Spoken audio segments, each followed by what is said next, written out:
Madame, Monsieur, bonsoir. Législative en Algérie, dans Question d'actu ce soir. Le pouvoir peut organiser une élection, mais il ne peut pas obliger un peuple à voter. Jeudi dernier, près de 25 millions d'Algériens étaient appelés aux urnes pour renouveler les 407 sièges de l'Assemblée populaire. À première vue, tout y était, avec des bureaux de vote ouverts sur l'ensemble du territoire algérien, plus d'1 millier de candidats officiellement retenus et même une journée fériée pour favoriser la participation. Mais rien n'y fait. Seul un électeur sur 5 est allé voter. 20,79%. 20,79%. Au-delà d'un simple pourcentage, c'est le principal résultat de cette élection, peut-être. Selon les chiffres provisoires communiqués par l'autorité algérienne indépendante des élections, jamais une consultation législative n'avait enregistré une mobilisation aussi faible. Cette abstention record intervient dans un contexte déjà particulier.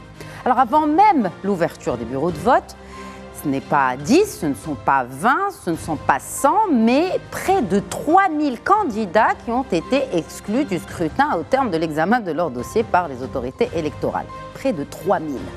L'Algérie n'a jamais autant parlé de renouvellement politique, mais jamais autant d'Algériens m'ont semblé considérer que leur vote ne changerait rien. Pourtant, depuis le Hirak de 2019, la société algérienne a profondément évolué. Mais 7 ans plus tard, le fossé entre les institutions et une grosse partie de la population s'est visiblement bien creusé.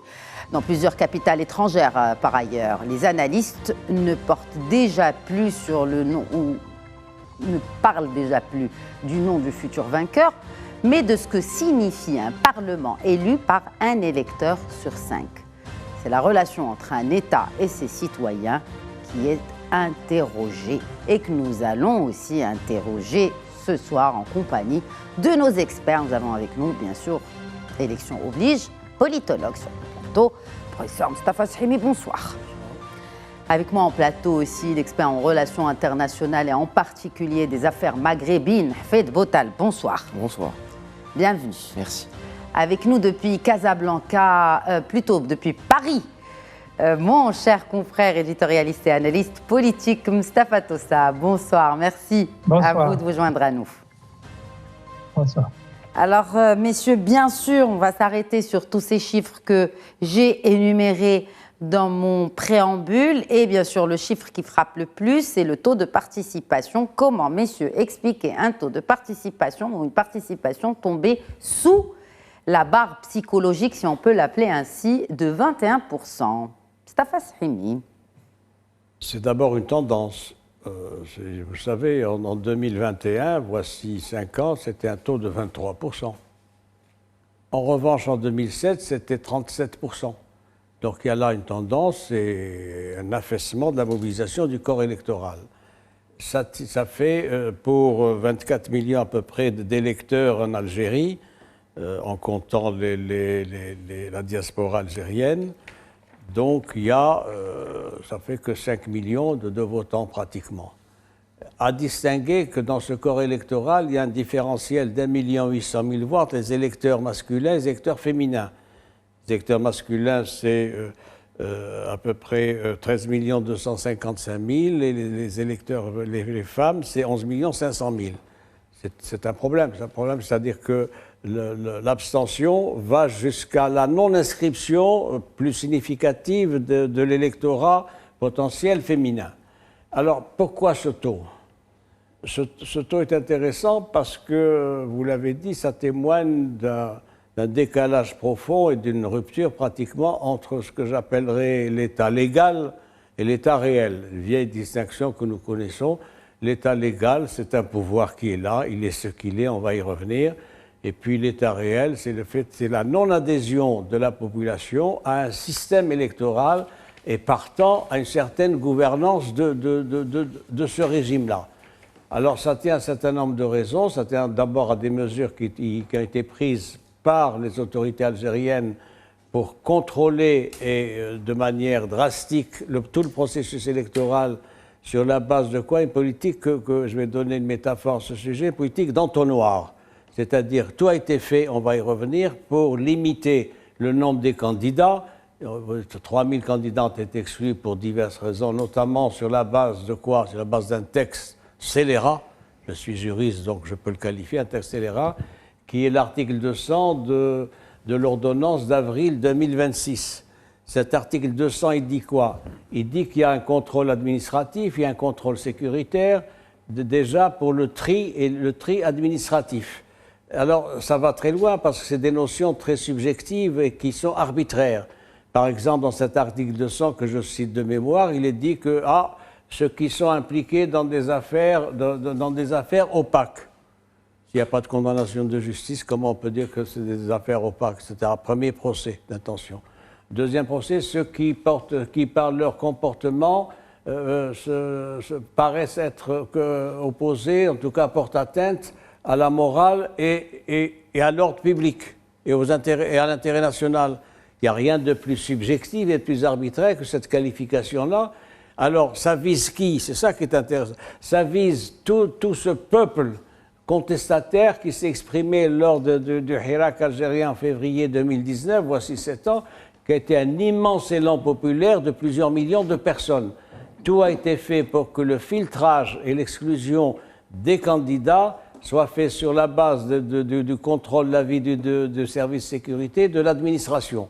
Voilà un peu le cadre dans lequel nous sommes. Très bien, le cadre qui aurait été derrière ce taux de participation historiquement faible, lassitude, défiance politique. Est-ce qu'aujourd'hui, finalement, en Algérie, l'abstention est aussi un acteur politique, pour ne pas dire que l'abstention est le véritable acteur politique aujourd'hui en Algérie? Mostafa Tossa. Oui, c'est vrai, Khadija, qu'en préparant cette émission, j'ai fait ma petite revue de presse française. D'abord, il y a un constat qu'on ne peut pas ignorer, c'est que ces élections sont un non-événement. Personne n'en parle. Alors, même la presse qui en parle, la presse certaines presses connues pour son tropisme algérien, pour une forme d'empathie envers le régime algérien, et là je cite carrément le journal Le Monde, même cette presse-là, quand il lui arrive d'évoquer ces élections, elle ne peut pas ignorer qu'il y a un manque de participation, d'enthousiasme, de légitimité absolue par rapport à ces élections. Ces élections législatives, en fait, vu de la manière avec laquelle ils sont organisés, le taux de participation, le désintérêt que cela suscite chez les Algériens, aussi bien de l'Algérie que de la diaspora, reflète un petit peu l'épaisseur du discrédit qui touche le régime algérien lui-même. Parce qu'en fin de compte, les Algériens ont compris que ce qui était en jeu dans ces élections, c'est d'essayer de répliquer des Méniteboun un peu partout en Algérie. Et cette stratégie, les Algériens l'ont refusée. La preuve, ils ne sont pas partis voter et ils ont montré un désintérêt total par rapport à ce scrutin, ce qui fait que le régime lui-même se retrouve, comme l'a dit cette métaphore du pays légal, institutionnel et du pays réel, avec une rupture totale, un divorce entre un État et ses institutions et une institution militaire, et puis la volonté réelle du peuple algérien. Donc là, on est vraiment, avant même qu'on arrive aux élections présidentielles, ces élections législatives ont montré qu'il y a un divorce entre l'autorité et le pays réel et les Algériens. Et il n'y a qu'à voir, par exemple, on peut rappeler que même l'élection présidentielle qu'on a eue, les deux fake élections présidentielles qu'on a eues, il y a des régions entières qui n'ont pas voté, notamment la Kabylie. Et le taux de participation a été très faible. Donc, depuis le début de ce processus électoral, on a des désignations, des nominations. Et sur l'élection législative, on a des cooptations. On coopte un tel parce qu'elle est très fidèle aux militaires algériens, elle est très fidèle à Abdelmajid Tebboune. Et là, le divorce est total. Et c'est ce qui fait que même quand on veut vendre à l'étranger une expérience électorale démocratique, eh bien, on n'a même pas les arguments pour développer cette théorie et cette stratégie. Et l'Algérie montre son vrai visage, une autocratie, une dictature qui à la recherche d'un petit maquillage démocratique qu'il n'arrive même pas à trouver. Absolument. D'ailleurs, c'est à se poser la question, est-ce qu'une élection suffit pour produire une légitimité politique? Normalement, oui. Fait de Botal. Normalement, oui. Dans ce cas précis. Dans ce cas, qu'est-ce qui s'est passé? Je pense très honnêtement que, parce qu'il y a eu cette fameuse loi organique votée début avril, cette abstention a été voulue et organisée parce qu'il y a des luttes de clans en elle a été planifiée et organisée lorsqu'on empêche 3000. Vous dites que l'abstention est organisée et planifiée? Aurait pu être. Est-ce que vous pensez que les autorités d'un pays voudraient, comme vient de l'expliquer mon cher Mustapha Tossa, c'est aussi l'image du pays qui est en jeu. Comment l'Occident aujourd'hui regarde l'Algérie où le taux d'abstention est de 20%? C'est vrai, le nombre d'électeurs au total n'a pas dépassé. De participation. Le nombre d'électeurs au total n'a pas dépassé les 5 millions. Mais rappelons que lors de la présidentielle dernière, Abdelmejid Tebboune a avoisiné les 6 millions. Donc on pourrait imaginer qu'il y a une lutte de clans dans laquelle la présidence veut asseoir l'image du leader autour de la personne d'Abdelmejid Tebboune, au détriment des institutions, des autres institutions, notamment le Parlement.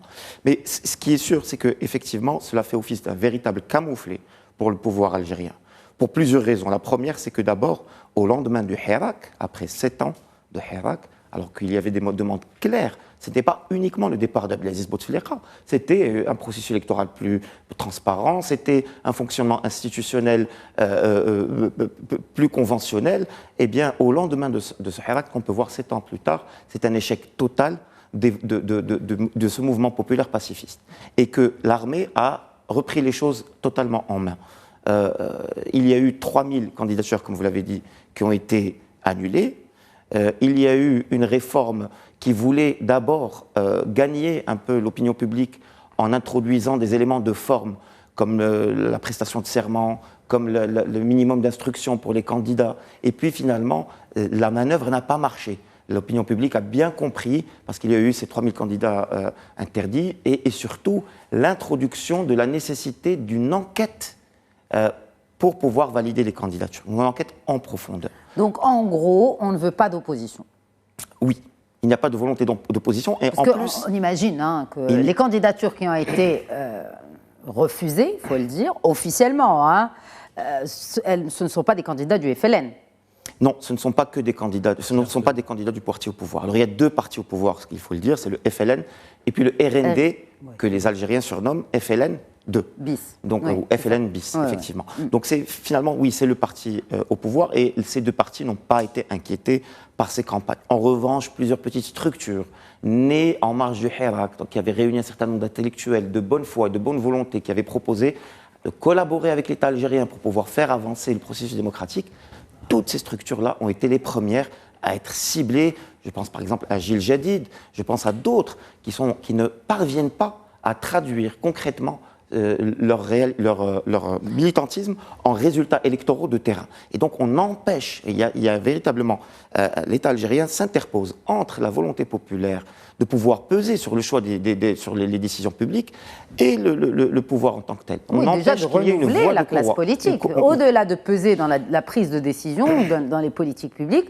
c'est déjà de renouveler cette classe politique algérienne. Évidemment, et ça commence comment? Comment renouvelle-t-on une classe politique? C'est par des scrutins locaux, notamment par exemple une législative ou une municipale. C'est comme ça qu'on commence, et surtout les municipales. Or, là-dessus, cette loi organique du 4 avril 2026, elle introduit la possibilité pour le président de la République d'annuler des élus, donc d'annuler une élection d'un citoyen algérien, quel que soit le score obtenu. Donc, on voit là qu'il y a un levier considérable sur la capacité de l'opposition algérienne à s'organiser, à se structurer. Puisque là, c'est une épée de Damoclès. Ils sont obligés d'avoir une posture qui soit conciliante avec la présidence algérienne, ou sinon ils pourraient se voir donc, éloignés de la vie politique algérienne. Donc tous ces éléments-là montrent qu'il y a une véritable crise systémique en Algérie, une véritable crise de confiance de la population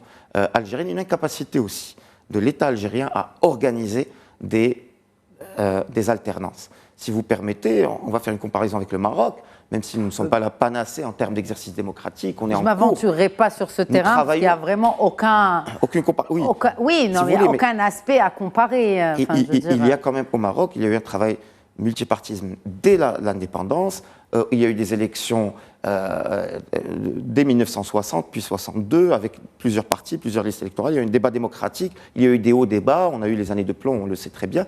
Mais au moins au Maroc, nous avons mis en place et organisé 3 alternances réussies depuis notre indépendance. Il y a eu celle de 1998 avec Abdelrahman Youssi, il y a eu celle de 2011 avec Abdelillah Ben Kiran, et il y a eu celle de 2023 avec Aziza Khanouch. Donc nous 2021. sommes de 2021. Nous sommes au Maroc capables d'organiser des alternances, capables de négocier avec nos positions, capables de pouvoir projeter un projet national commun en dépit de ces divisions partisanes. Ce n'est pas le cas en Algérie. Il y a toujours des divisions très profondes. On le sait très bien. Il y a toujours le fantôme du Front islamique du salut qui flotte un peu sur la société algérienne. Vous l'avez, d'une certaine manière, à demi-mot, suggéré en pointant du doigt cette information très importante, professeur Saïmi, que le nombre de femmes inscrites est considérablement moins important que le nombre d'hommes inscrits. Donc il y a toujours ces fantômes du passé qui hantent l'Algérie, et tant qu'il n'y a pas une nouvelle opposition, de nouveaux visages, de nouveaux partis, une nouvelle posture, un nouveau point de vue par rapport au Maroc, je dirais en tant que Marocain, puisqu'on est quand même sur une chaîne publique, sur le service public marocain, eh bien l'Algérie sera toujours hantée par ces démons du passé. Mais quelle représentativité? Vous voulez un commentaire, Sisrimi, avant que je vous pose la question? Je suis d'un avis différent sur le parallèle que vous faites entre l'expérience algérienne et l'expérience marocaine. Je ne suis pas sûr qu'à Alger, on soit préoccupé, qu'il y ait un tropisme sur ce que fait le Maroc. Ils sont dans leur système, ils savent évidemment le Maroc, etc., mais c'est des problèmes intérieurs. Je voudrais revenir sur l'abstentionnisme. Il y a le président de l'autorité algérienne pour les élections, qui a dit évidemment l'abstentionnisme est partout dans le monde, etc. C'est pas recevable. Avec un taux d'abstention de 80%. Oui, absolument. Il faut oser quand même de dire que c'est partout. Or, il a cité, il a dit dans les grands pays démocratiques, le taux d'abstention, il est de 40, 50, 55%. Aux États-Unis, en France, en Italie, en Allemagne, etc., c'est un taux qui tourne autour de 50%. Mais c'est un abstentionnisme qui est neutre. Nous qui avons étudié quelque part les différentes variantes, la typologie des abstentionnismes, ça c'est l'abstentionnisme neutre. Les gens ne votent pas aux États-Unis, c'est connu, même pour l'élection présidentielle, ils votent à 40-50%, en France c'est la même chose, etc. Nous avons affaire aujourd'hui à un autre type d'abstentionnisme, c'est ce que j'appellerais l'abstentionnisme de défiance, sinon de combat. Je vais donner un exemple. La communauté algérienne à l'étranger a voté à hauteur de 10%. Oui, 10,75. Oui, pourquoi? Parce que c'est une communauté qui, en général, qui a davantage de sens politique, qui baigne dans des pays où il y a une culture démocratique, qui est ouverte, etc. Donc là, l'abstention est encore plus marquée. Alors, nous sommes dans cette situation-là, donc où ce n'est pas une crise du système, contrairement à ce que l'on peut croire. C'est une crise de la représentation, de la démocratie. Oui, mais quelle représentativité? C'était ça ma question. Merci pour la question. Quelle représentativité pour un Parlement aussi faiblement élu? C'est-à-dire, est-ce que les 407 sièges qui ont été élus, on insiste quand même sur un point très important, je voudrais juste le rappeler, les 20,74%, le 21,24%, c'est encore un taux provisoire. Hein. Ce n'est pas le. Oui, ça ne va pas grimper de 10%. Pas les chiffres. Oui, je précise quand même. À quelques dixièmes près, il est dans cette fourchette-là. Oui, voilà. Mais donc on va dire grosso modo un électeur sur 5. Un électeur sur 5. Est-ce que ça fait de ce Parlement un Parlement légitime? Stafa Sahimi. L'institution parlementaire telle qu'elle procède de ce scrutin du 2 juillet a un gros problème de légitimité, il faut le dire. Alors je fais la différence entre la légitimité de cette institution représentative, qu'est donc l'Assemblée populaire nationale. C'est un parlement bicaméral en Algérie. Il y a l'Assemblée populaire nationale et il y a le Conseil de la Nation. Le Conseil de la Nation, c'est un mandat de 6 ans, c'est après. Là, en l'espèce, c'est un mandat de 5 ans et c'est la période des élections. Ce qui est intéressant, c'est qu'il y a ces gros problèmes au niveau de cette Assemblée populaire communale, mais le système est ce qu'il est. Il faut faire la différence entre le système représentatif illustré par ces élections-là et le taux d'absentéisme que vous avez relevé, et le système. Le système, il est en place. Le système, il est en place. Il ne va pas être écarté ni bousculé fondamentalement par un taux d'abstentionnisme historique. Ils sont là parce que c'est un système qui se dote des moyens de la durabilité, de la pérennité. Comment ? Le bloc présidentiel, ce qu'on appelle la majorité présidentielle, elle a 222 sièges. Oui. De 222, c'est-à-dire plus de la majorité qui est de 204. C'est une assemblée qui compte 407 membres.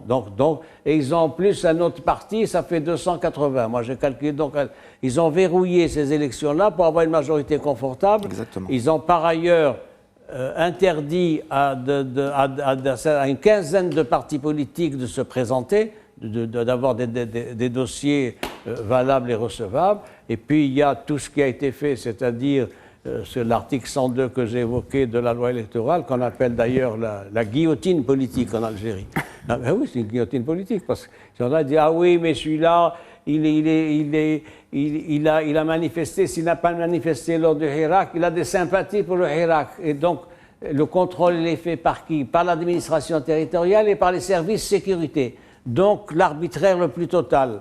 J'ajoute un autre point, le discours officiel insiste sur le fait qu'il y a 133, il y a les 2 tiers qui sont de formation universitaire. Il faut aller dans le détail de quelle formation universitaire il s'agit. Ça veut dire que les 2 tiers des parlementaires algériens ont des diplômes supérieurs, ils ont peut-être bac plus 1 ou bac plus 1,5 ou bac, etc. Et ils sont dans la catégorie des universitaires. Autre point aussi, les jeunes. Ils disent, ah, mais il y a un renouvellement des jeunes, il y a 133 jeunes.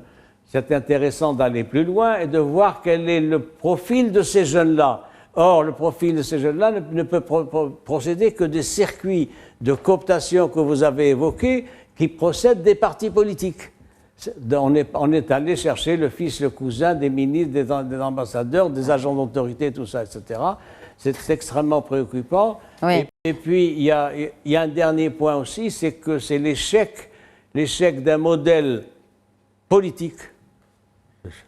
Algérie 2027, mais aussi ça procède d'un échec. Alors c'est lié, l'abstentionnisme, il y a le rejet du système bien sûr, mais c'est lié aussi à des conditions objectives. Les unes économiques, les autres financières, d'autres sociales. Économique, c'est l'échec d'un modèle algérien qui est centré sur quoi? Sur le modèle des hydrocarbures. Nous allons arriver à aux priorités, on va dire, de ce Parlement fraîchement élu et faiblement, il faut le dire, élu. Vous n'avez toujours pas répondu à ma question sur la légitimité de ce Parlement. Légitimité juridique, je ne la discute pas, mais on ne peut pas exclure quand même de s'interroger sur la légitimité démocratique.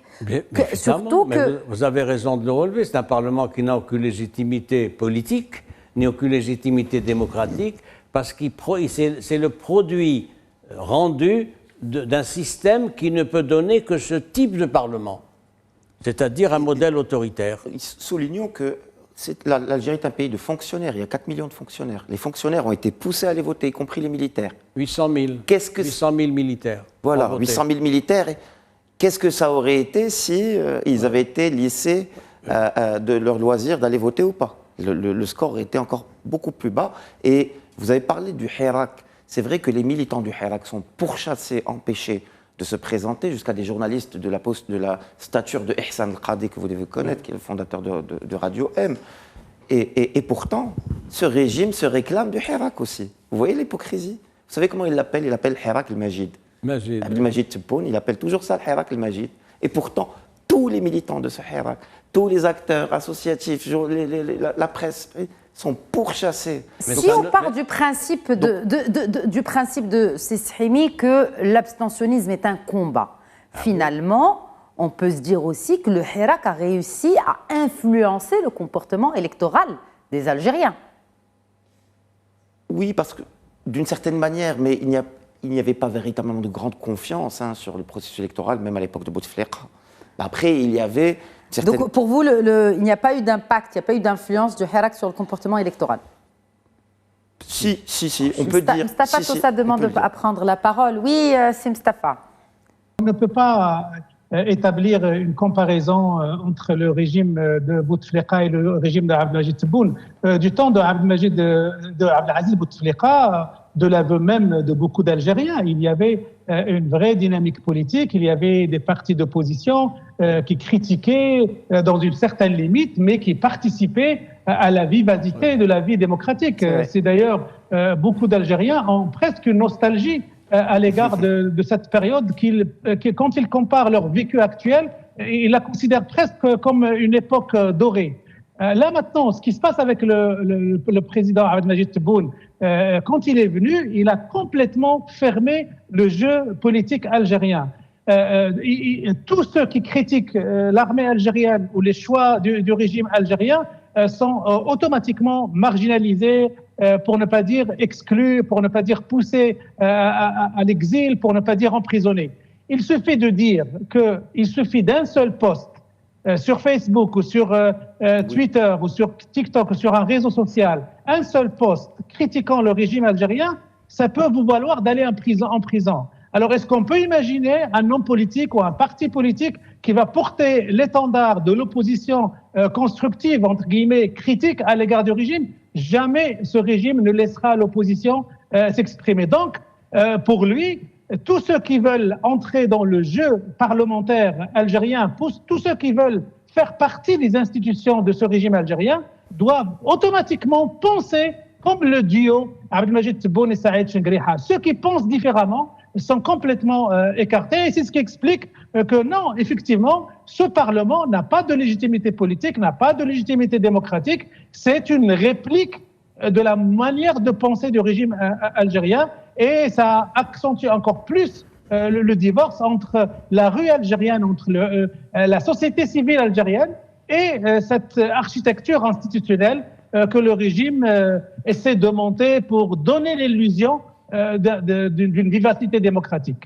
Voilà, moi, ce que je pense. Du temps d'Abdelaziz Bouteflika, il y avait une différence de taille qui est tout à fait regrettée aujourd'hui par les opposants algériens et par un certain nombre de personnalités algériennes. Alors, vous partagez l'avis mitigé de Hafid Boutaleb quand je l'ai interpellé il y a quelques instants sur l'influence finalement du Hirak. Comme on dit qu'il y a des votes sanctions contre un parti politique ou un autre, il peut y avoir aussi un non-vote sanction vis-à-vis justement de cet État ou de ces appareils qui gèrent l'État finalement. Tout à fait, Khadija. L'abstention est une arme. L'abstention est une prise de position. L'abstention est un choix politique. Quand vous avez des millions d'Algériens qui boudent les urnes, qui refusent d'aller voter, que ce soit au sein de la diaspora ou bien à l'intérieur de l'Algérie, c'est un acte politique. Ça veut dire que ça amplifie l'échec de ce régime algérien qui n'a pas été en capacité de convaincre, de séduire, de persuader ces Algériens d'aller déposer le bulletin dans l'urne. À partir du moment où l'Algérien prend la décision d'ignorer l'urne, ça veut dire qu'il ignore même la démarche et la stratégie politique de ce régime. Oui, le grand électeur, le grand gagnant dans ces élections, c'est celui qui s'est abstenu. Et jusqu'à présent, à défaut de pouvoir sortir dans la rue pour exprimer sa colère, pour exprimer son opposition de manière pacifique, il ne peut pas le faire, il le montre à travers une abstention, une non-participation à tout ce que le régime essaye de monter. Alors, on l'a déjà vu sur la présidentielle. Il ne faut pas oublier que M. Abdelmajid Tebboune est un président très mal élu. Il y a des régions entières, comme je l'ai déjà dit, qui n'ont pas voté pour Abdelmajid Tebboune, qui n'ont pas voté du tout. Donc la légitimité, la légalité du président de la République est en cause. Alors la légalité de ce Parlement sur lequel personne n'a voté est encore plus en cause. Donc ce régime-là souffre d'une vraie d'une vraie défaillance, d'une vraie faille démocratique et légale, et il ne peut pas la cacher. Il peut la cacher par sa propagande, par ses médias officiels qui essaient un petit peu de faire briller, de faire lustrer cette expérience, mais il ne peut pas la cacher pour l'international, il ne peut pas la cacher pour la société civile algérienne qui voit que cette architecture institutionnelle ne la représente pas du tout. Justement, Mustapha Toussa, là on est en train de voir sur les images qui sont projetées un kiosque de journaux et vous avez parlé de la réaction de la presse internationale, notamment française, au lendemain des résultats provisoires de cette élection tenue donc, rappelons-le, le 2 juillet dernier. Et je ne sais pas si vous avez eu aussi l'occasion de faire un tour d'horizon dans la presse algérienne depuis hier. C'est un peu silence radio, Mustapha Toussa. J'aimerais bien écoutez votre commentaire là-dessus. Est-ce que vous avez pu lire sur la presse algérienne? Alors, il y a deux types de réactions dans cette presse. Il y a cette presse qui vous fait vivre dans un monde parallèle. Cette presse qui est pro-Tebboune, pro-régime, qui vous vend une réalité comme si cette expérience était la quintessence démocratique d'un pays en plein mouvement. Et puis, il y a ceux qui ignorent complètement cette expérience où on la passe sous silence, comme si elle n'a jamais existé. Donc voilà. Et le silence aussi, ça fait partie aussi des prises de position. Mais ce qui domine, les titres de presse que j'ai pu consulter, notamment sur Internet et par les réseaux sociaux, ce qui domine, c'est la mobilisation par le régime d'une presse de propagande, d'une télévision de propagande pour donner l'illusion démocratique que ces élections reflètent bien la volonté du peuple algérien et ne sont en aucun cas en rupture totale avec la volonté de la société civile algérienne. Bien sûr, c'est une presse qui est habituée à la propagande, qui est habituée au mensonge, qui est habituée à la création de réalités virtuelles. Donc, ça n'étonne personne qu'on puisse voir des titres aussi élogieux que celles qu'on voit à la une des presses algériennes pour parler de cette expérience démocratique extrêmement ratée à tous les niveaux, aussi bien pour les Algériens de l'intérieur que pour les Algériens de la diaspora. Justement, les Algériens de la diaspora qui se sont très peu mobilisés, je vais rappeler quand même ce chiffre, certes provisoire, mais il est très parlant. 10,75%, c'est le taux de participation de la diaspora algérienne aux dernières élections législatives. C'est un taux historiquement bas. C'est une grande communauté algérienne qui est installée à l'étranger, qui vote d'habitude. Mais là, on a un chiffre vraiment des plus bas depuis l'indépendance du pays. Du coup, on aimerait bien quand même discuter sur ce plateau aussi des réformes. Qu'est-ce qui peut être fait pour inverser ces tendances, pour rétablir la confiance entre les Algériens et leur appareil législatif, démocratique et même gouvernant? Mustapha Sahimi. Je vais vous répondre avec cette première réponse. Ah, il y en a plusieurs. Voilà, oui. Je vous en prie. Il faut d'abord peut-être une mise en perspective de l'évolution de l'Algérie depuis 1962, c'est-à-dire plus de 6 décennies. La question démocratique en Algérie, depuis l'indépendance, n'a pas été réglée. Il y a eu l'expérience Ben Bella 62-65, et ça s'est fait sur la base de quoi? Ben Bella est arrivé au pouvoir, comment pour l'histoire est arrivé à la faveur d'un coup d'État, août 62, avec l'appui de qui? Avec l'appui de l'armée des frontières de Ouari Boumedienne. Et c'est comme ça que que Ben Bella a été installé, alors qu'il y avait un exécutif provisoire de GPRA présidé par Youssef Belkhadda. Bien. Ensuite, il y a eu la séquence Boumedienne 65-78. C'était un régime autoritaire qui réprimait, qui assassinait. Khider a été assassiné à Madrid. Karim Belkacem a été assassiné à Francfort, dans un hôtel, et d'autres, etc. Et oui, il faut le savoir. Donc, voilà. Vous parlez de pères fondateurs du FLN, de gens qui ont porté les armes. Khider, c'est un historique. Ce sont eux qui se sont battus. C'est un historique qui fait partie des 9 historiques de la révolution algérienne. Donc voilà, le régime boumedienne, c'était ça. Et il n'y avait pas d'élection, il y avait le parti unique, c'était le FLN.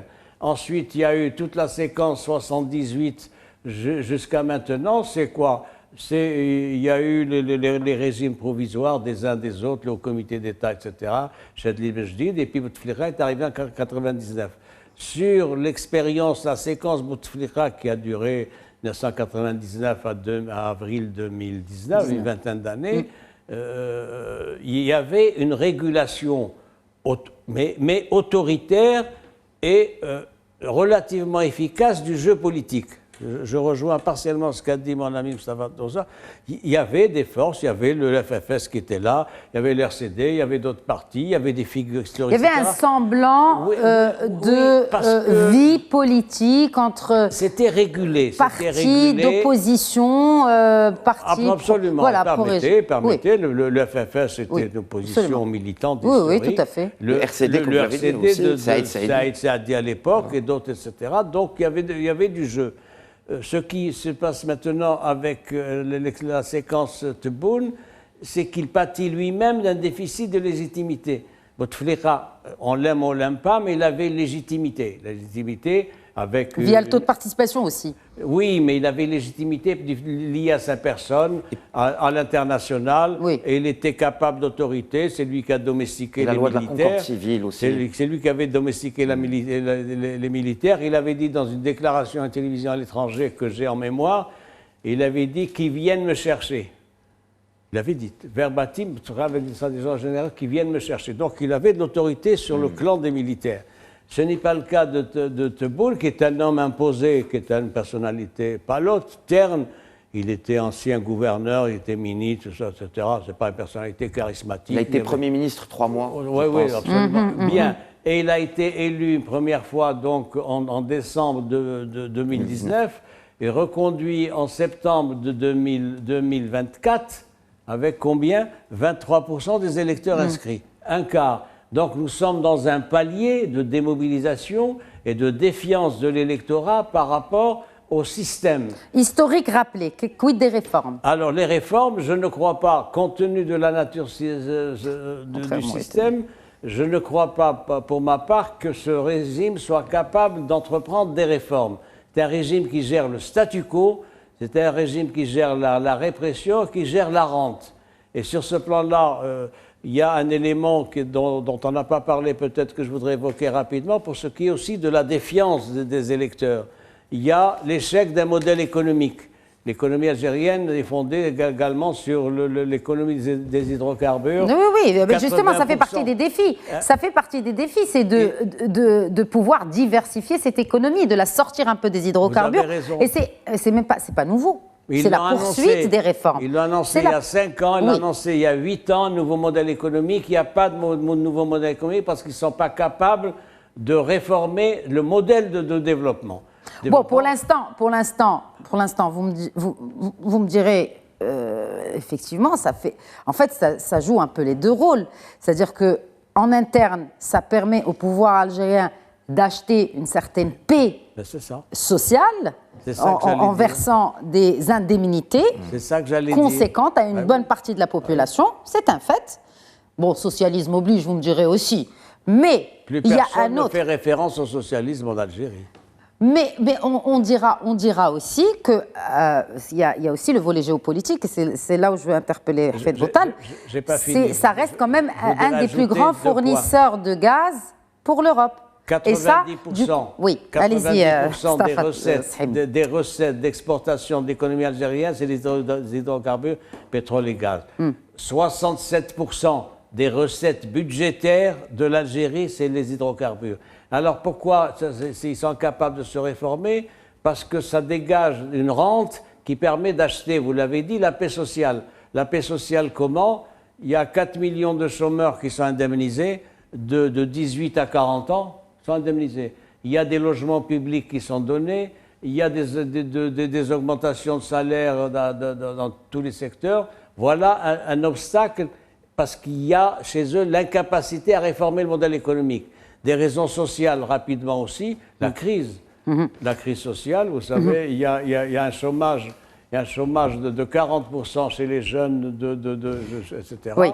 Et puis le dernier point, c'est l'incapacité à réformer un système qui est basé sur la base de quoi? Sur la base d'une équation et d'un deal avec qui? Avec les militaires. Alors, le deal, il est fait aussi. Et mon propos allait dans ce sens. C'est pour ça que je voulais rebalancer la question sur un autre contexte qui est beaucoup plus géopolitique, Hafid Boutaleb, on le voit, parfois l'Occident se permet d'adresser des critiques à certains pouvoirs en place et pas à d'autres, quand l'intérêt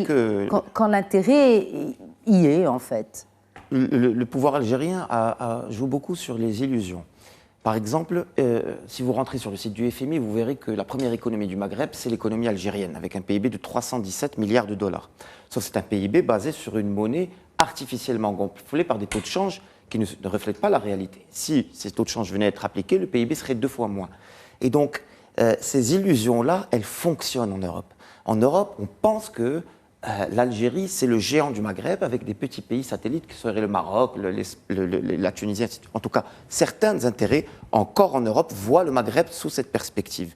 Et vous avez parlé d'histoire, l'aspect retentissant de ce qu'on a appelé la révolution algérienne, 1er novembre 1954, a marqué les esprits en Europe. Il a effacé tout ce qui avait été réalisé dans des pays comme le Maroc et la Tunisie en termes de lutte anticoloniale. Parce que la révolution algérienne a démarré parce que le Maroc et la Tunisie étaient bouillonnants. C'est ce que dit le FLN lui-même dans son communiqué du 1er novembre 1954. En rebondissement à ce qui se passe au Maroc, nous lançons la révolution en Algérie. Donc c'était ça. Et donc ces illusions-là, elles sont savamment entretenues aussi par des réseaux de l'autre côté du continent, parce que nous ne sommes pas naïfs. Le Maroc aussi a ses détracteurs en Europe, et qui véhicule l'idée que l'Algérie serait un pays où il y a une vitalité démocratique, où il y a une vitalité... Alors ça n'a rien à voir en fait avec les intérêts économiques, purement énergétiques. Oui, bien évidemment qu'il y a ça aussi. Évidemment qu'il y a les intérêts purement énergétiques, mais tirer l'oreille un peu au régime de Tebboune ne va pas faire changer. L'Algérie ne peut pas jouer sur la carte du gaz, il faut le savoir. C'est une carte trop sérieuse. L'Algérie n'a pas intérêt à commencer à menacer ou faire du chantage aux Européens sur le gaz. Elle l'a fait avec l'Espagne, elle a coupé le gaz à l'Espagne. Non, elle a coupé juste par le gaz. C'était pour sanctionner le Maroc. Non, mais on sait que c'était pour sanctionner le Maroc, mais ça fait partie des actions qui ont été entreprises. L'État algérien est même allé jusqu'à suspendre ses relations diplomatiques avec, en tout cas rappeler son ambassadeur à Madrid quand les autorités espagnoles se sont alignées à la position marocaine sur la question du Sahara marocain. Donc, non, ils vont pas jusqu'à... Ils vont jusqu'à justement jouer la carte du gaz, mais des fois, elle ne marche pas parce que ce genre de pression ne marche pas sur des partenaires tels que les Espagnols. Ils ont un partenariat très fort avec l'Italie, avec Eni, et ils savent très bien que l'Union européenne fonctionne par péréquation, et s'ils vont menacer un peu l'Espagne du gaz, ils savent très bien que l'Espagne saura, mais ils ne peuvent pas couper le gaz à l'Union européenne. Ce n'est pas possible, ce n'est pas une carte. Donc c'est de la dissuasion ultime. C'est comme avoir une bombe, c'est comme le d'Hormuz pour les Iraniens ou la bombe nucléaire. C'est-à-dire que c'est l'option de dernier recours. Très bien. Alors, qu'est-ce qu'il faut surveiller maintenant? Alors, moi, je vais vous dire, le FLN, 350 000 voix, et c'est pitoyable. Mais ce parti doit se réformer en profondeur. Vous savez, nous, 350 000 voix, je crois que c'est le PPS. On considère que c'est un petit parti au Maroc, le PPS. Enfin, tout le respect des militants, mais ça a toujours historiquement été un petit parti. Ce n'est pas les grands partis. Comment le FLN... Et pourtant, nous sommes 37 millions de Marocains. En Algérie, il y a 48 millions d'habitants. Comment ce parti, qui est mentionné nommément dans l'hymne national algérien, qui est quand même la référence historique, qui est censé être le ciment de l'identité algérienne, est tombé aussi bas. Monsieur Tossa rappelait effectivement qu'il y a des régions entières où on ne vote pas. Vous savez, la Kabylie, mais c'est très consternant. Oui. C'est presque 0%. Oui, mais on sait pourquoi aussi. C'est presque 0%. Alors, oui, on sait ou on ne sait pas, c'est pas important. Mais on sait pourquoi, bien sûr, il faut le dire. C'est-à-dire que c'est une région qui est complètement oubliée par les autorités. Et opprimée. Frondeuse. Frondeuse, certes, mais oubliée. Et dans laquelle elle est écartée. Et il y a un problème identitaire en Kabylie, il faut le dire. Il n'y a aucune honte à le dire. C'est une réalité que tous les Algériens se connaissent. Ce n'est pas pour autant qu'on va appeler à la sécession ou démembrement, comme ce que fait le régime algérien avec ces entités fantoches sur le Rif ou le Sahara qui reconnaît. Au Maroc, on a quand même un point... Alors, si vous voulez, je conclue par ça. S'il y a un message que j'ai envie d'envoyer aux Algériens, c'est que nous ne leur donnons pas de leçons, chaque pays a son parcours et a son œuvre, mais ils ne sont pas en état de nous donner des leçons. Comment gouverner notre territoire, comment gérer la transition au Sahara ou l'autonomie. Ils ne sont pas en état de donner des leçons au Royaume du Maroc.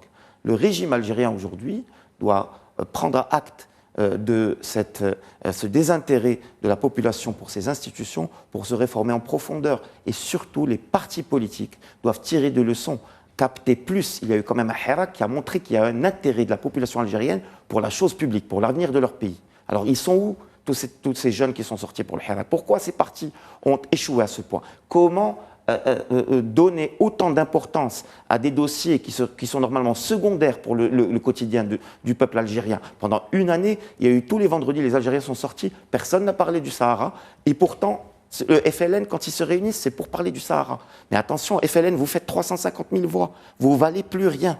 Comment nous donner des leçons? Pourquoi nous donner des leçons? Donc c'est un appel à ce que les élites politiques algériennes fassent preuve de modestie vis-à-vis de leurs voisins. On ne demande pas ce qu'ils nous considèrent ou quoi que ce soit.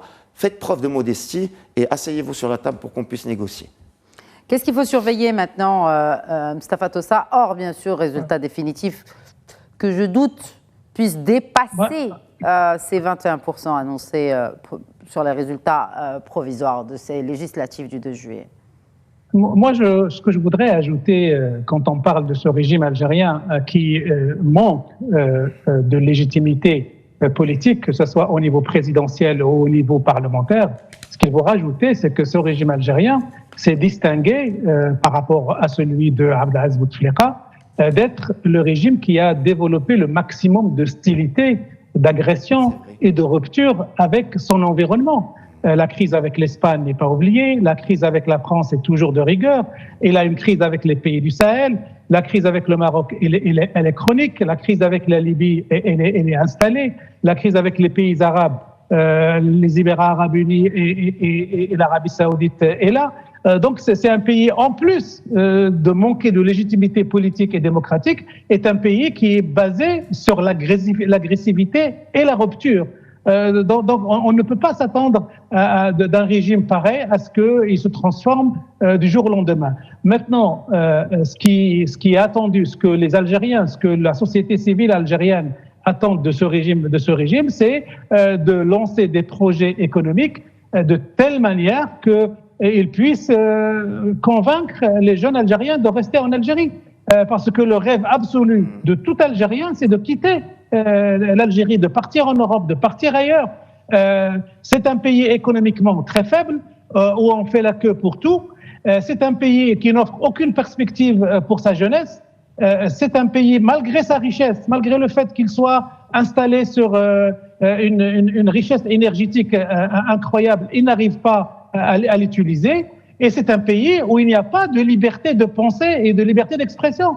J'ai dit que pour un seul poste, vous êtes susceptible d'aller en prison. Donc, une prison à ciel ouvert, des frustrations sociales. Si n'importe quel régime qui veut être présent en Algérie doit apporter des réponses, des solutions à ces maux sociaux. Est-ce que le président Abdelmadjid Tebboune et son équipe et son armée sont dans une démarche de trouver des solutions à ces crises? J'en doute fort, parce que c'est un régime qui est basé sur la prédation économique. Point à la ligne. Et il y a une phrase qui a été celle d'Emmanuel Macron qui est très très valable pour le régime algérien. En plus de la carte du gaz, ce régime algérien vit sur la rente mémorielle. Il faut absolument qu'il développe un sentiment d'hostilité à l'égard de l'ancienne puissance coloniale. C'est ce qui lui donne cette légitimité. Plutôt que de chercher une vraie légitimité politique à travers les urnes, et légitimité démocratique à travers les urnes. Donc, il y a énormément de chantiers qui attendent ce régime, mais vu les premiers signes, vu l'ADN de ce régime, moi je crois qu'il est dans l'incapacité d'apporter des solutions à la société algérienne. Oui, Mustapha Srimi, un dernier mot. Je suis de cet avis, et je l'ai formulé tout à l'heure, en l'état, ce système n'est pas réformable. N'est pas réformable. Il gère le statu quo sur la base d'un deal entre le président Tebboune et l'armée, sur la base donc d'un équilibre précaire, gestion du statu quo, avec de la répression évidemment quand il faut, Mais c'est un régime qui est confronté aujourd'hui à une situation économique que j'ai évoquée, situation sociale, mais aussi financière. Savez-vous quel est le déficit du budget algérien pour 2026? Il est de 40 milliards de dollars. 40 milliards, 12% du PIB. Donc voilà des contraintes majeures qui font que les choses peuvent évoluer, mais sur la base non pas du volontarisme du président Tebboune et de l'armée, mais sur la base d'une contrainte objective. Autre point aussi que je voudrais relever, c'est un pays dont il ne faut pas minorer le statut géopolitique. Oui, Bien sûr. c'est pour ça que j'ai évoqué tout à l'heure. Le statut géopolitique. Ah oui. Mustafa Tossa en a parlé. C'est cette rupture avec le voisin du Sud. Partout. C'est cette rupture avec le voisin, avec le voisin de l'Ouest. C'est cette rupture avec à moitié le voisin de l'Est, en parlant de la Libye. Mais bon, la Tunisie, on va dire que c'est le seul pays qui reste proche aujourd'hui de l'Algérie dans toute la région. C'est un pays qui a des problèmes avec tous les États frontaliers. Tous les voisins. Frontaliers aussi, avec la Libye. Avec le Mali, le Niger, etc. Ça va donc mieux il faut le savoir. Oui. Donc il a un statut, pourquoi j'insiste sur la vraie dimension de son statut géopolitique, parce que c'est ça qui, à l'international, lui permet d'être pris en considération. C'est un pays qui a 2 300 000 km². Le plus grand d'Afrique. Oui, le plus grand d'Afrique. Il a une position centrale, évidemment, pour Madrid, pour Paris, pour l'Union européenne, pour les Américains, etc. Et c'est un pays donc il faut ménager du fait de sa position géostratégique.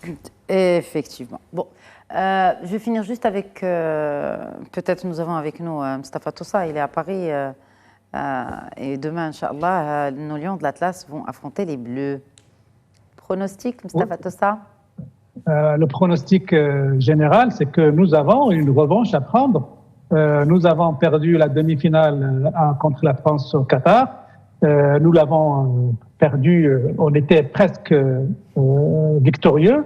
Et là, il y a une revanche à prendre. Moi, je crois que les joueurs marocains, le staff marocain, l'équipe du Maroc sera motivé par une telle dynamique, une telle envie, une telle rage de vaincre que tout est possible.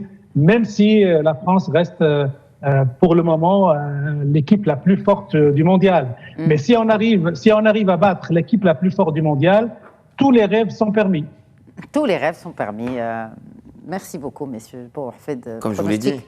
Non, c'est pronostic. Je vous ai dit, pronostic direct. Imam Reb, évidemment qu'on va gagner. Mais je ne peux pas vous dire combien. Ah là, si. Bon, quelqu'un m'a dit 2-0, donc je reste sur son pronostic à lui. Vous n'avez pas de pronostic personnel? J'espère le maximum. Le maximum. 2-1. 2-1. Depuis le début de cette compétition, vous me sortez le même prono. Mais je ne me suis pas trompé. Non. Il faut me faire crédit. Oui. Et il y a en plus cette équipe-là qui est fantastique, de etc. Et il y a chez eux de la joie. Il y a de la joie, il y a du professionnalisme, du talent, de la jeunesse. Dans le vocabulaire courant, on appelle ça l'agnac. L'agnac. L'agnac, donc toujours d'Imam Reb. Et il porte nos valeurs. La Moi, foi beaucoup. Et la joie. La Redat al-Walidin. Voilà. Exact, Inch'Allah. Merci beaucoup. Merci Mustafa Srimi. Merci Hafed Boutaleb. Merci à vous aussi, Mustafa Tossa. Je suis sûre que vous arborerez demain le maillot rouge et vert et non bleu, blanc, rouge. J'espère, oui. Inch'Allah. Merci. Voilà, c'est la fin de cet épisode de Questions d'Actu. Très bonne soirée à tous.